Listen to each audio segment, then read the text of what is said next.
Hey guys, இந்த வீடியோவில் நம்ம தாளிச்ச தயிர் ரெசிபி தான் பார்க்க போகிறோம். ஒரு கப் தயிர் எடுத்துட்டு தண்ணி சேர்க்காம அரைச்சிக்கலாம். இது கூட தேவையான அளவுக்கு உப்பும் சேர்த்திக்கலாம். இது மாதிரி இன்னும் 1000க்கும் அதிகமான ரெசிபிஸ் நம்ம V2 ரெசிப்ஸி ஆப்பில் இருக்குது. ஆப் லிங்க் ஃபஸ்ட்டு கமெண்ட்லேயும் சேனல் அபவுட் செக்ஷன்லேயும் இருக்குது.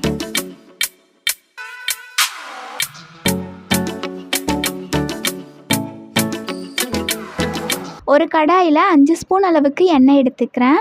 எண்ணெய் காஞ்ச அப்புறமா 1 ஸ்பூன் கடுகு போட்டுக்கலாம்.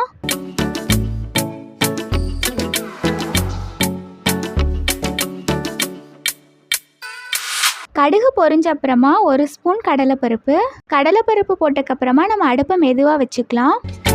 ஒரு காஞ்ச மிளகாய் கூடவே கொஞ்சமாக கருவேப்பிலை சேர்த்திக்கிறேன்.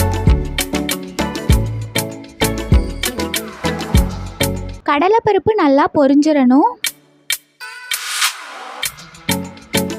இப்போ நம்ம தாளிச்சதை தயிர் கூட சேர்த்திக்கலாம். V2 ரெசிப்ஸி ஆப்பை மறக்காமல் டவுன்லோட் பண்ணுங்கள். இதே மாதிரி இன்னும் 1000க்கும் அதிகமான ரெசிபிஸ் இருக்குது. ஆப் லிங்க் ஃபஸ்ட் கமெண்ட்லேயும் சேனல் அபவுட் செக்ஷன்லேயும் இருக்குது.